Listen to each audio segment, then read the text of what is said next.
La siguiente es una producción de 360podcast.sv. Diana Verónica y Tony, la entrevista se sube todos los días a 360podcast.sv, el primer hub de podcast en El Salvador. O puedes volver a escucharla por Spotify, Apple Podcast, Amazon Music, YouTube Music o TuneIn. Dale clic a la campanita para que recibas la notificación. Este día en el Corre de la Mañana le damos la bienvenida a... La vez pasada que ella estuvo, yo no estuve.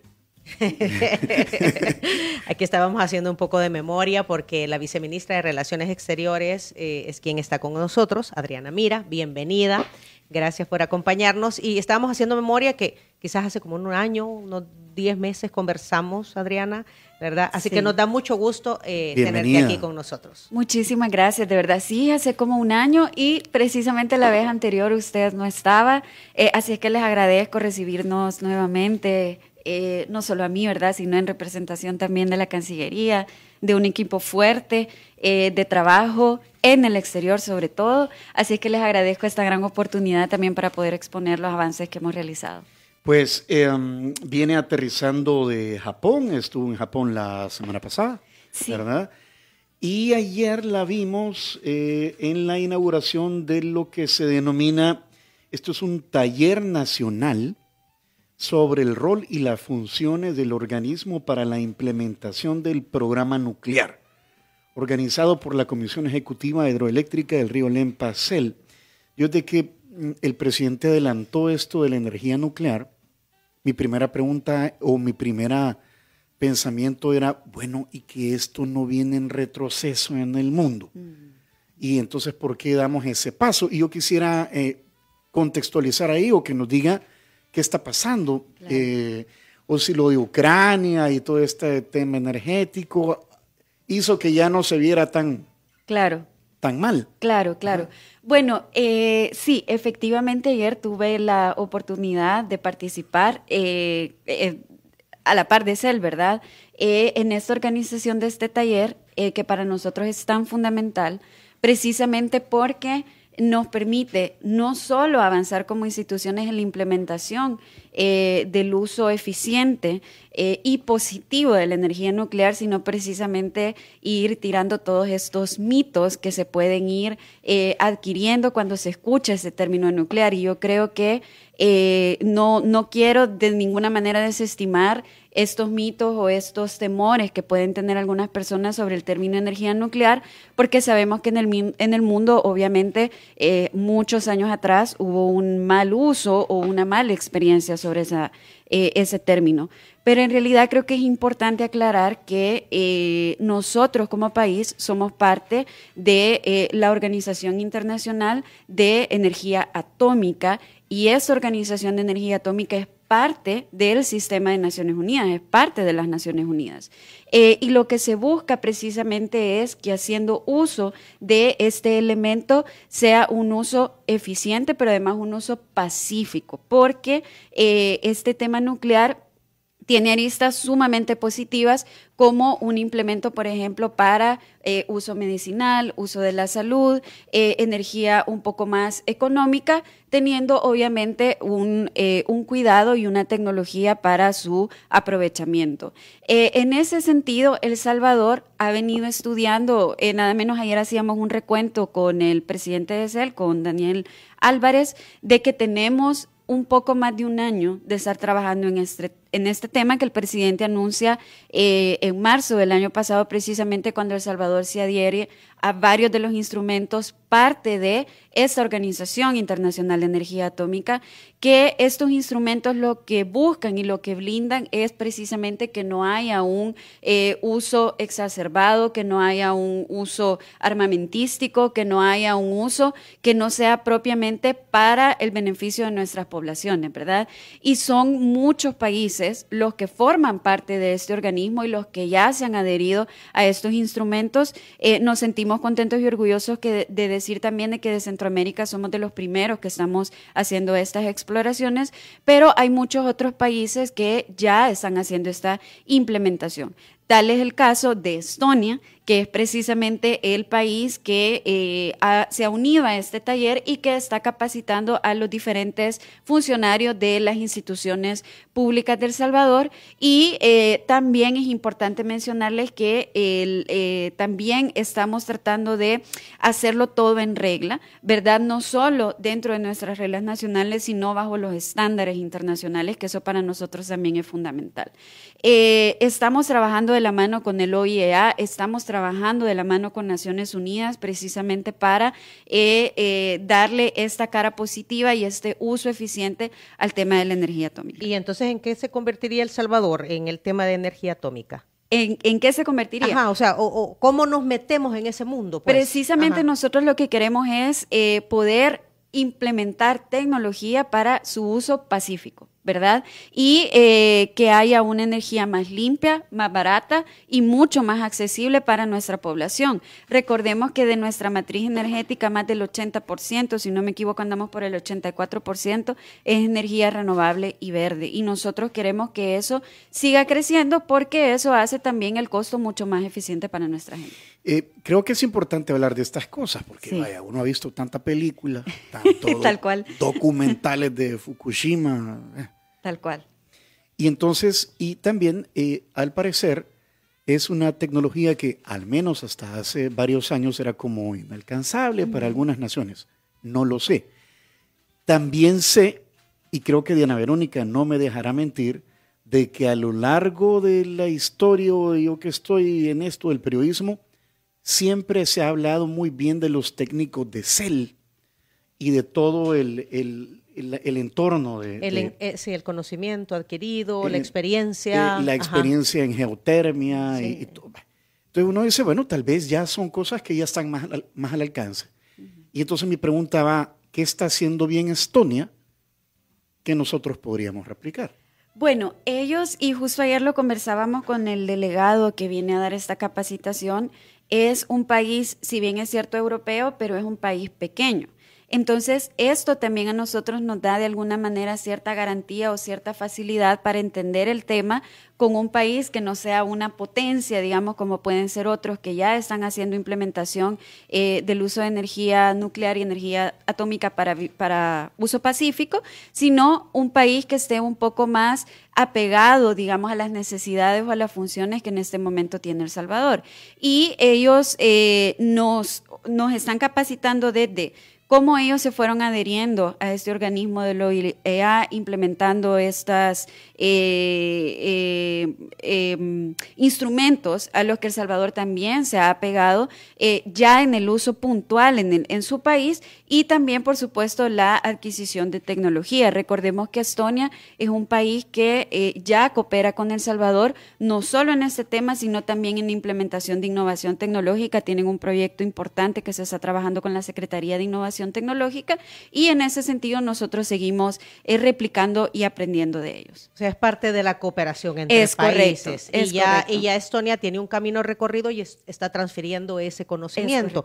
Hablando de eso, de compartir conocimiento con otros países, hay una reciente visita a Japón. Sí. ¿Qué sucedió? Bueno, la verdad, muy honrados de haber estado en este país. Yo lo comentaba fuera del aire, lo hemos hablado con el equipo. La relación con Japón es una de las relaciones más importantes que El Salvador tiene.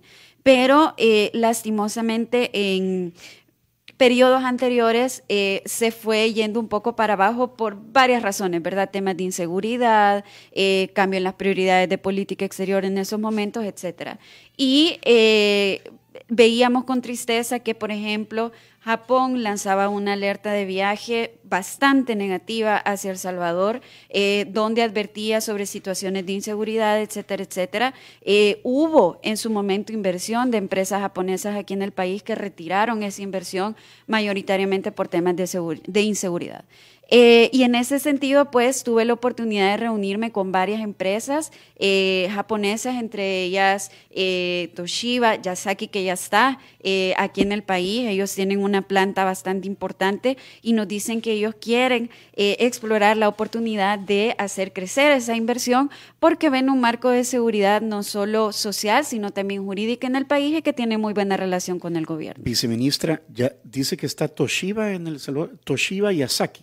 Toshiba no está en El Salvador. Toshiba, la relación se ve desde Panamá, pero ellos están buscando cómo poder acercarse más al país para poder trabajar directamente en proyectos importantes como energías renovables, en proyectos importantes también como café, porque ellos también tienen una filial de alimentos y bebidas. Se vieron interesados también en este rubro y entonces estamos perfilando una visita de ellos en los próximos meses. Posibles compradores, por así decirlo. Exactamente. Es que hemos escuchado mucho, Adriana, de que estas culturas que normalmente nos las relacionamos con el famoso té o la infusión, ¿verdad? Ahora están apreciando mucho el tomar café, pero para ellos tiene que ser un buen café. Exactamente. Japón es uno de los mayores compradores de café de especialidad en el mundo y es uno de los mayores compradores en Asia de café de El Salvador. Y ahí también tuve la oportunidad de ir a una cafetería que se llama Coyote, de un japonés que ya vino a El Salvador un par de veces y que abrió esta cafetería en Kioto y que le ha ido también porque solo vende café de El Salvador, mayoritariamente café Pacamara, y le ha ido también y abrió 2 tiendas más. Entonces tuvimos la oportunidad de hacer una degustación, cata de café. Se aburrieron de tomar té, igual que con el arroz. Se tienen que despertar. ¿No sabes por qué son chinitos los chinitos? Ajá, ¿por qué? Dicen, otra vez a Otra los. vez. No, de verdad Otra vez a los. Sí, necesitan Feliz café. compañero, la hora chingo en Guanchona ya terminó. Si la gente se manifesta joven, hombre. No, pero de verdad que yo creo que ellos sí que necesitan energía porque los japoneses, y recordemos, en su momento a El Salvador se le conocía como la Japón de Centroamérica. Esto lo conversábamos con el viceministro de Relaciones Exteriores parlamentarios y él nos decía qué orgullo saber que un país que en este momento es el país más seguro de todo el hemisferio, al que él tuvo la oportunidad de visitar porque él fue el jefe de la delegación que asistió a la investidura del presidente Bukele, es conocido de esa manera por la resiliencia de su gente, por el trabajo duro, y con él precisamente también tuve una agenda bastante fuerte. Tuvimos una reunión dentro de mi visita a Japón donde conversamos precisamente del cambio en esta alerta. Ya la embajada japonesa ha hecho una valoración muy positiva sobre el esquema de seguridad en El Salvador. Eso lo ha remitido a la Cancillería japonesa y junto con lo que el ministro vio aquí en el país, lo que nosotros también expresamos allá durante esa visita, ellos nos dan la noticia que van a cambiar de manera positiva esa alerta de viaje, que nos va a permitir también que las empresas japonesas interesadas en invertir, que los japoneses interesados en hacer turismo en El Salvador, pues vengan con muchísima más confianza. También conversamos y él estaba muy agradecido que se hiciera esa visita, entendiendo que también en El Salvador acabamos de pasar del tema de la emergencia por lluvias y conversamos sobre posibles proyectos de cooperación en esa materia. Ellos tienen una gran experiencia en resiliencia contra el cambio climático, en atención a riesgo por desastre y conversamos sobre aprovechamiento de las lluvias para la época seca, un proyecto que se estará presentando próximamente a la cooperación japonesa y JICA, entre otros que tenemos en ejecución, como por ejemplo reducción de riesgo de desastre asociados a grandes terremotos y tsunamis, que ellos tienen una gran experiencia, proyectos de mejoramiento en el aprendizaje en matemática basado en los resultados, porque ellos también son uno de los países que más han trabajado en estas materias STEM, ¿verdad? De matemática, ciencia, ingeniería, tecnología, y El Salvador pues quiere aprender de ellos en ese sentido. Por ahí se habló de un proyecto también de carpintería japonesa, que es una de las más reconocidas en el mundo, proyectos para el fortalecimiento de capacidades y evaluación de reforzamiento sísmico en el área metropolitana de San Salvador, entre otros que tenemos en ejecución como evaluación de termoluminiscencia y sistemas integrados de evaluación de reservorios también. ¿Qué podríamos tener en el tema de aprovechamiento de agua? Lluvias mencionó, Sí. Adriana, y creo que es ad hoc el tema, porque pues sí, aquí llueve mucho, ¿verdad? Pero después estamos ahí en la época seca buscando agua, que algunos pozos se nos secan, etcétera, etcétera. ¿Qué proyectos podrían darse en el tema de aprovechamiento de aguas lluvias? Por años nos han hablado de los famosos reservorios naturales, ¿verdad? Para guardar agua lluvia para la época seca.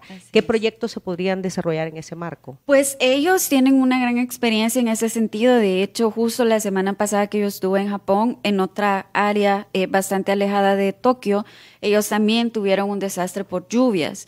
Pero es un país que es bastante resiliente a esos riesgos. Entonces, conversábamos precisamente que ahora que está por entrar, porque ni siquiera ha terminado de entrar, pero está por entrar el fenómeno de la Niña, toda nuestra zona, y eso obviamente también los incluye a ellos, pues va a recibir una gran cantidad de agua que obviamente puede traer desastres naturales, pero que también se puede aprovechar para cuando estemos en el fenómeno del Niño, que no es aislado. El año pasado tuvimos una época seca bastante dura y recordemos que El Salvador es parte del corredor seco. Entonces, se conversó con ellos de la posibilidad de trabajar con JICA en un proyecto como ese. Vamos a estar trabajando de la mano con el Ministerio de Agricultura, con el Ministerio de Medio Ambiente también, para presentar una propuesta concreta y que además sea a largo plazo, porque con el tema de los reservorios, si bien es cierto, es importante, quizás, bueno, lo que nos comentaban en Japón es que se ha quedado un poco atrás en tecnología. Ellos ya desarrollaron otro tipo de tecnología para ello y obviamente nosotros queremos estar a la vanguardia.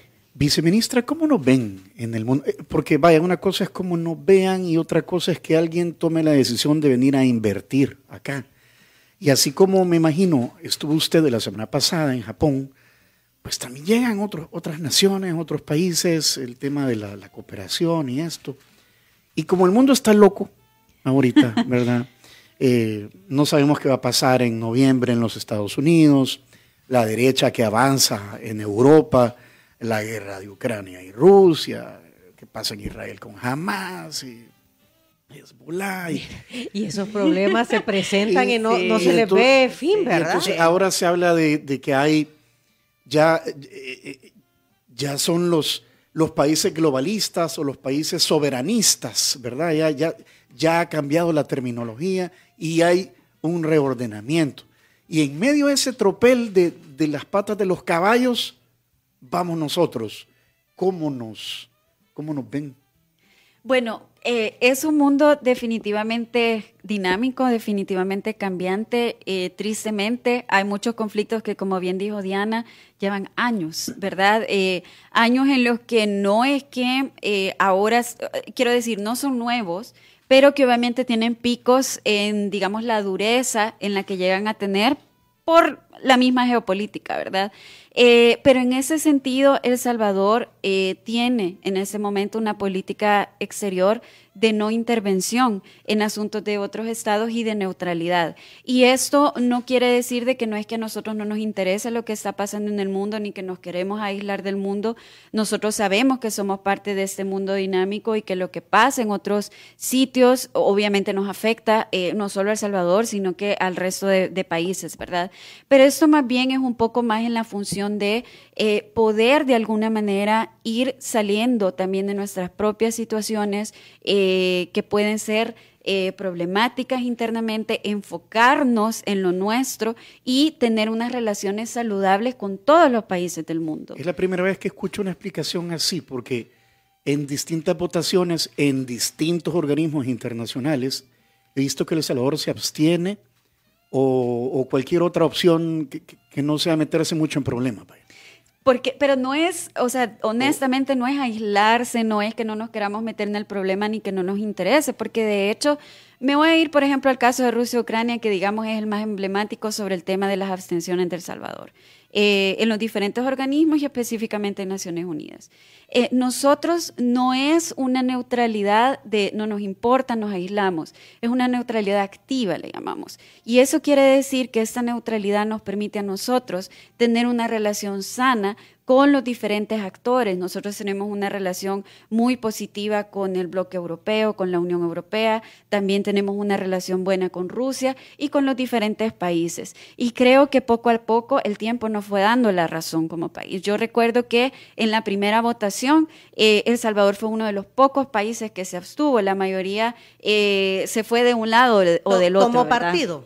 Tomó partido, no voy a decir quién para dónde, ustedes se lo imaginarán. Claro. No quiero meter en problemas diplomáticos en la entrevista, pero sí fueron de alguna manera decantándose. Y El Salvador fue de los pocos que se mantuvo en abstención. Y ahora, si ustedes revisan las diferentes resoluciones, cada vez son los más países que van tomando esta alternativa. ¿Por qué? Porque en realidad, con todo respeto al sistema, a veces una votación en Naciones Unidas no suele ser tan efectivo para la resolución de los conflictos. Nosotros siempre llamamos al diálogo, a la solución pacífica, y eso nos permite nuevamente tener una relación muy buena con todos los países y poder avanzar en materia de política exterior y de nuevo enfocarnos también en nuestra propia situación interna. Nosotros hemos visto que otros países, y tampoco voy a mencionar nombres, ustedes se los imaginarán, tienen problemas internos fuertes, pero tratan de enfocar la atención hacia afuera, ¿verdad? Teniendo roces con otros países. El Salvador no, El Salvador tiene una relación pacífica, abierta. De hecho, en este gobierno nosotros nos hemos abierto más que nunca. Es la primera vez que El Salvador abrió una embajada en África. Que pensó en mi ley. Yo no voy a decir nada. Yo no voy a decir nada, pero sí, ¿verdad? Hay situaciones ahí y El Salvador de nuevo se abre al mundo, abre su primera embajada en África, la tenemos en Marruecos, abre relaciones con otros países en África que no teníamos. Muestra de ello que recién pasada la Asamblea General de Naciones Unidas en septiembre del año pasado, nosotros en ese marco abrimos relación con Guinea Ecuatorial, un país que para nosotros es importante porque es uno de los pocos países, si no recuerdo el único país en África que habla español, y dentro de los mandatarios que vinieron a la toma de posesión del presidente Bukele en junio, el 1 de junio, vino la primer ministro de Guinea Ecuatorial, ¿verdad? Un país con el que nunca habíamos tenido acercamientos. Hemos abierto recientemente, la canciller Gil abrió embajada en Arabia Saudita a inicios de este año. Hemos abierto embajada en Turquía en esta administración. Hemos abierto embajada en Portugal, en Noruega, en Vietnam, en Singapur, que para nosotros es un referente, un país al que apostamos poder replicar muchas de sus buenas experiencias. Hemos fortalecido relaciones que antes estaban dormidas. Tweets del presidente Bukele donde solo pone Singapur. Pues eso yo creo que es un mensaje, ¿verdad? Porque es un país territorialmente pequeño, pero que lo sacó adelante o lo que lo ha hecho ser lo que es ahora, honestamente, es su gente. Y yo creo que el presidente está enfocado en el desarrollo social, en el desarrollo de nuestra gente, precisamente para que ellos se vuelvan parte del desarrollo del país, que ha sido un poco la estrategia que Singapur fue implementando y que viéndolo, digamos, en términos de la historia, en poco tiempo lo ha vuelto una potencia mundial. Sí, o sea, el tamaño se relaciona, sí, pero también la transformación, ¿verdad? Exactamente. Ok, y en esta búsqueda, son las 8 de la mañana con 27 minutos, viceministra, tenemos que hacer una breve pausa comercial. Quiero dejar planteado lo siguiente, por lo que usted ha estado hablando, que El Salvador se está abriendo al mundo, y muchos economistas, por ejemplo, nos han dicho, o el tema de exportaciones, gente que está en el mundo de exportaciones, etcétera, etcétera, dice, nosotros para poder crecer económicamente necesitamos ampliar nuestro portafolio de países con los cuales tenemos relaciones comerciales. Nuestro principal socio comercial es Estados Unidos, y en la región es Centroamérica, pero hablando en gran masa, ¿verdad? Pero tenemos que ampliarnos. Entonces, le dejo planteada esa situación para ver cómo en eso que se está abriendo El Salvador al mundo, qué estamos encontrando en términos comerciales, pero también en términos de humanos, porque hay salvadoreños por todo el mundo también, sí, y Cancillería pues vela por el bienestar de estos salvadoreños. Son las 8:28, llegó el momento de Cherito Café, compañero. Cherito Café, me voy a levantar, compañero. Ahí está Cherito Café.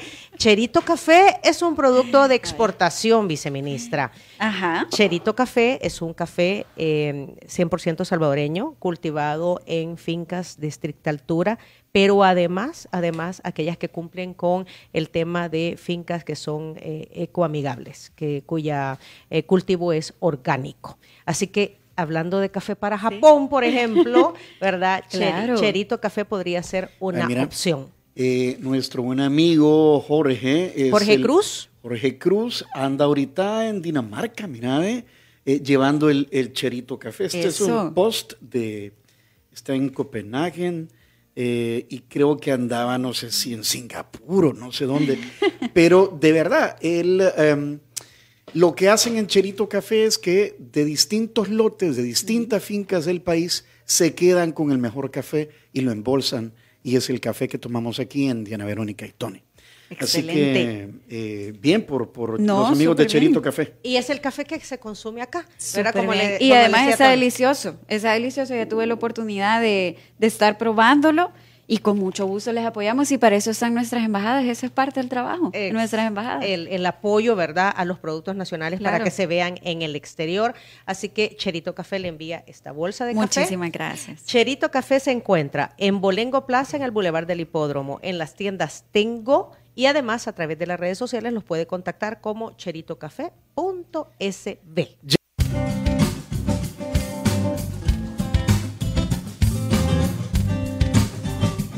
No, dice la producción que nos quedan 15 minutos de entrevista con Adriana Mira, viceministra de Relaciones Exteriores de El Salvador, y dejaste una pregunta planteada, Diana Verónica.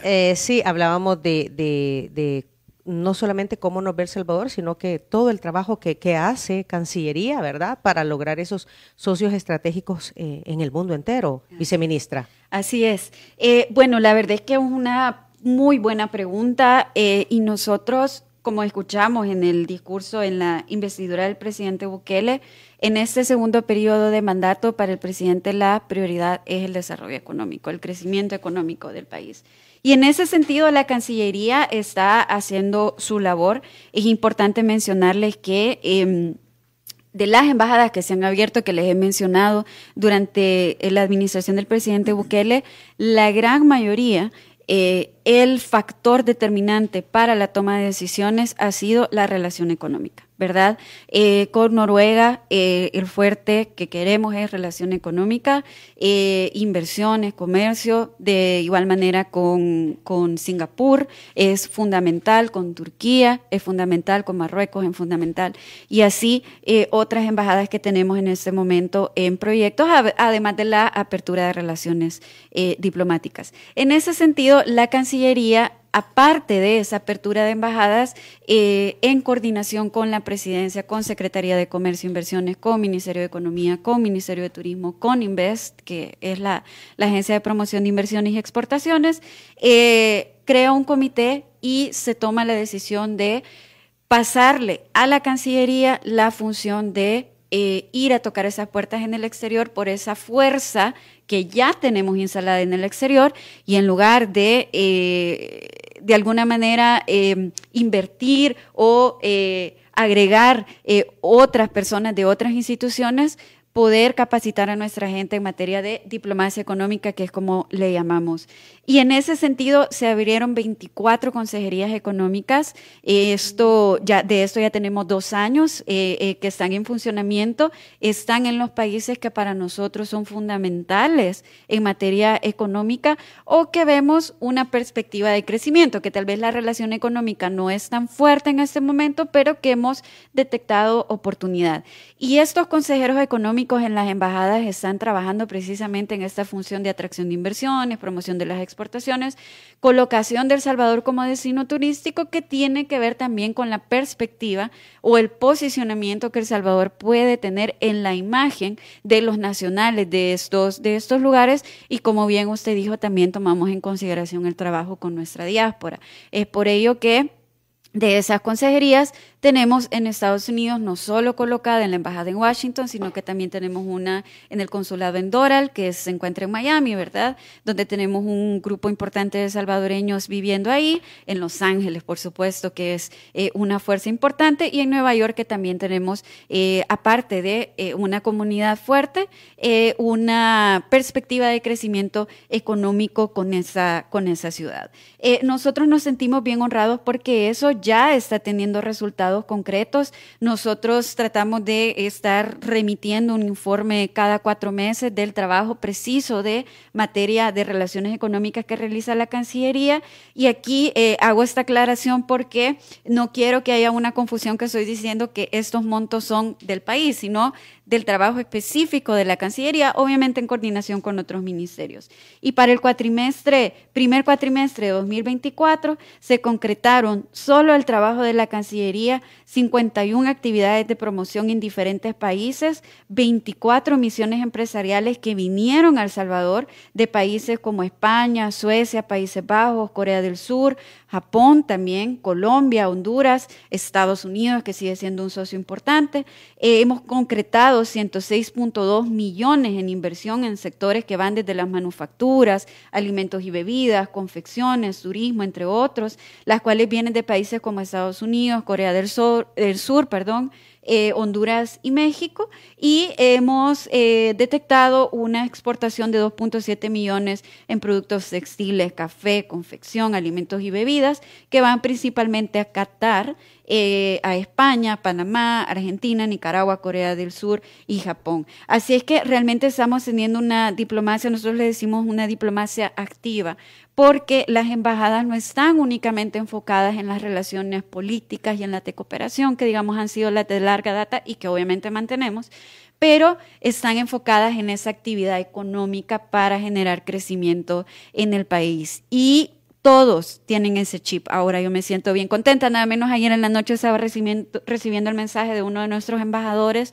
que ya me propone una actividad concreta con un sector dentro de su país y con un país vecino de ellos también, que ya eso también es innovador, porque honestamente no había recibido tanta perspectiva de tener una misión conjunta de varios países. Un clúster. Que me pareció muy interesante y que obviamente estaríamos apoyando a algunas empresas a que puedan ir y ellos directamente posicionar sus productos. Adriana, hemos estado en situación de lluvias, sí, y esto va a continuar, y la cooperación internacional, o mejor dicho, el acompañamiento de la comunidad internacional siempre se ha hecho sentir. Esta reciente que tuvimos hace 15 días no ha sido la excepción. Sí, bueno, nosotros estamos activos, la Cancillería, seguramente lo han visto en las diferentes conferencias de prensa, es parte del Comité de Protección Civil. A nosotros nos toca, según el comité, según el decreto de emergencia, la parte de la cooperación internacional, la gestión de la cooperación internacional, que en territorio la trabajamos junto a ESCO, que es la Agencia de Cooperación de El Salvador, y nos sentimos bien agradecidos con varios de nuestros socios estratégicos que no solo no esperaron al llamado, sino que nos han venido reiterando esta colaboración. En ese sentido hemos recibido colaboración de Estados Unidos. Ellos están trabajando a través de USAID, destinaron fondos a través del Catholic Relief Services, World Vision y el Programa Mundial de Alimentos en Puerto Parado, Usulután, que tuvo también una situación de emergencia fuerte, con kits de higiene, filtros de agua, alimentos para bebés, kits para bebés. También nuestra embajada en Estados Unidos logró gestionar una cooperación importante. Agradecemos también a nuestra diáspora por ello. La diáspora siempre está muy activa, ¿verdad? Siempre está activa. Ellos, de verdad, otros que nunca esperan el llamado y que siempre están pendientes de colaborar. Recibimos también apoyo de Panamá, de Colombia, China también. La Cancillería hizo un anuncio de una cooperación de un monto de $100,000 que es precisamente para esas emergencias. Nuestro servicio exterior se activó rápido. Nosotros tenemos cónsules honorarios, que esta figura le explico rápidamente porque hay gente que no la entiende bien, pero los cónsules honorarios son nacionales de otros países que trabajan por El Salvador ad honorem, ¿verdad? Y en ese sentido tenemos una red de cónsules honorarios en el mundo y ellos se activaron. Recibimos apoyo de nuestro cónsul honorario en Israel, de nuestra cónsul honorario en Colombia, de nuestros 2 cónsules honorarios en Alemania, y con la colaboración de ellos también y el trabajo arduo de la Cancillería pudimos cubrir necesidades en los sectores delimitados con Honduras, llamados también expulsones, que parte también del trabajo de la Cancillería velar por los salvadoreños que están en esas zonas, y tuvimos incidencias lastimosamente en Barrancones, que es un cantón que está cerca del río Huascorán, que tuvo un crecimiento fuerte durante las lluvias, y también Garita Palmera, que no es de los sectores delimitados, pero Cancillería tiene un campamento ahí que trabaja de la mano con Guatemala para el tema del río Paz, y estuvimos apoyándoles con varios kits de alimentos, de limpieza. Ayer nada menos tuve comunicación con gente de Chalatenango, donde tenemos otros sectores delimitados, y vamos a estarles apoyando en estos próximos días. Y estas personas al final, Adriana, quedaron con doble nacionalidad. Ellos tienen derecho ¿verdad? a doble nacionalidad según la Convención de Derechos Adquiridos del 92, pero también según la ley que fue aprobada por la Asamblea Legislativa para la carnetización de estas personas hace un año más o menos. Nosotros empezamos a realizar un registro, lo finalizamos el año pasado. ¿De cuántos salvadoreños tenemos en esa zona? Son cerca de 18,000 salvadoreños en esos 6 sectores delimitados con Honduras. Tienen derecho a doble nacionalidad.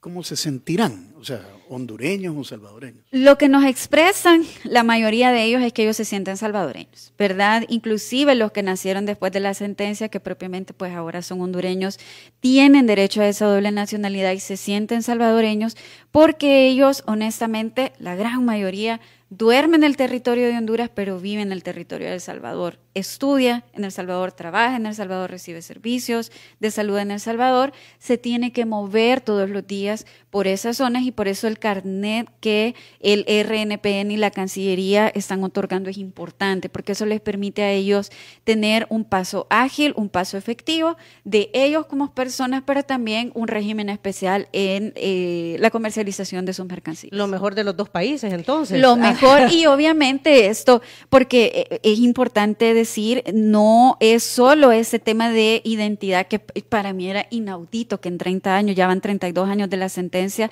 no se hubiese trabajado tanto, pero no nos detenemos ahí. Si bien es cierto, no hemos terminado la carnetización, estamos en proceso, también hay otras necesidades que nosotros reconocemos y estamos abordando. Primero Dios, el próximo jueves voy a tener la oportunidad de ir con el equipo de Naciones Unidas a Barrancones, precisamente. Porque es del lado de Huascorán. Ese es del lado de Huascorán, eso con está, Honduras. exactamente, está del lado de la Unión. De la Unión. Exactamente. Y ahí hay un tema para el mejoramiento de las escuelas que se está trabajando con el Ministerio de Educación. También hay un tema de carreteras, de conectividad, entre otras necesidades que vamos a estar trabajando con el apoyo de Arabia Saudita como país, pero también con el apoyo de Naciones Unidas como grupo. Y hay otras, ¿verdad? Hay muchas necesidades en esos sectores, como lo digo, no son poquitos, son 18,000, y nosotros vamos a trabajamos de la mano también, he de decirlo, con la Comisión Binacional, porque de la sentencia nace una Comisión Binacional El Salvador-Honduras, trabajamos de la mano con el equipo de Honduras también para poder ir garantizando esos derechos adquiridos. Y esa comisión binacional es permanente. Es permanente, es una comisión permanente que, dicho sea de paso, estuvo inactiva por muchos años, estaba solo de nombre, se ha activado no en este momento, ya tenemos 2 años de tener un trabajo arduo. Ellos nos han apoyado mucho con este tema del conteo de los salvadoreños en esa zona, nos han apoyado mucho también para la entrega de paquetes agrícolas, hemos podido ingresar porque obviamente pues se necesita un permiso especial, ¿verdad? No es que solo vamos a llegar. Sí, porque son salvadoreños en territorio hondureño luego del fallo limítrofe. Exactamente, pero tiene un régimen especial. Y tiene un régimen especial, pero ellos necesitan paquetes agrícolas, necesitan paquetes escolares también, que de la mano con el Ministerio de Agricultura salvadoreño, de la mano con el Ministerio de Educación salvadoreño, se les han venido otorgando y obviamente se les seguirán otorgando, pero como lo dije anteriormente, no nos vamos a quedar ahí. Nosotros sabemos que hay necesidades más profundas que tenemos el compromiso de abordar. Estoy viendo aquí en el sitio web de la Cancillería que la ministra Alexandra Gil acaba de estar en el periodo ordinario de sesiones de la Asamblea General de la OEA número 54, sí, que tuvo lugar en Asunción, Paraguay. ¿Cuál fue el mensaje más importante que fuimos a dar? Pues la canciller tuvo esta oportunidad de representar al país en esta asamblea, una asamblea que nos permite también tener, digamos, encuentros más cercanos con otros países, ¿verdad? Y de la cual obviamente nosotros somos parte. Y el mensaje principal de la canciller fue precisamente seguridad en El Salvador como un ejemplo para la región, un ejemplo que nosotros estamos totalmente abiertos en compartir. De hecho, ya se están planteando esquemas de colaboración con otros países que admiran el progreso en seguridad que El Salvador ha tenido y que ya vinieron o que están viniendo a El Salvador para ver cómo lo replican en sus destinos. Y obviamente esto va de la mano del crecimiento económico, crecimiento en el turismo, crecimiento en las inversiones y el trabajo que como país estamos realizando para que sea una situación sostenida en el tiempo, ¿verdad? Y que nos permita tener un desarrollo como país. Así es que este fue el mensaje que ella dio. Se reconoce el liderazgo de El Salvador en la región y como lo decía, nos sentimos honrados también de poder recibir estas solicitudes de otros países y de cooperar, porque El Salvador por mucho tiempo, si bien es cierto, nosotros siempre hemos sido parte de un esquema de cooperación sur-sur y triangular, realmente no ha sido mucho lo que nosotros hemos dado al mundo. Hemos recibido bastante, pero no había sido mucho. Y ahora El Salvador es un país no solo que recibe, sino que es oferente de la cooperación, y lo que más se ha solicitado es precisamente cuál ha sido nuestra experiencia de cómo llegar a esta situación de seguridad, de desarrollo también de nuestra población. Hemos recibido delegaciones que han venido a reunirse con el ministro de Justicia y Seguridad, con el ministro de Defensa, pero que también resalta el esquema que hemos tenido dentro del Plan Control Territorial en la fase de integración y en la fase de reconstrucción del tejido social. Hay un reconocimiento importante del trabajo de la Dirección de Reconstrucción de Tejido Social, sobre todo en el proyecto de los cubos. Como lo digo, hemos tenido países como Perú que han venido a visitar. Recientemente también vino la ministra de Seguridad de Argentina, se reunió con el presidente Bukele, se reunió con el ministro de Seguridad y estamos en total disposición de compartir esa experiencia. Muy bien, se nos acabó el tiempo. Diana Verónica, creo que pasamos revista a varios temas que tienen que ver con Cancillería. Nos hemos actualizado hoy con la visita de la viceministra. Muchísimas gracias, Adriana, y estaremos pendientes también, ¿verdad?, de los próximos pasos, como tú has mencionado, para posicionar a El Salvador, ¿verdad?, en el marco mundial, no solamente buscando cooperación, sino también siendo ejemplo para el mundo. Gracias. Gracias a ustedes. Estamos en total disposición de venir las veces que ustedes nos inviten. Gracias por darnos esta oportunidad de actualizar y un saludo también a su audiencia con mucho cariño. Muchas gracias. Gracias. Si quieren volver a escuchar esa entrevista, atención a lo siguiente. Si quieres volver a escuchar esta entrevista, ingresa a 360podcast.sb, el primer hub de podcasteros salvadoreños. Sigue a Diana Verónica y Tony la entrevista en Spotify, Apple Podcasts, Amazon Music, YouTube Music o TuneIn. Esta fue una producción de 360podcast.sv.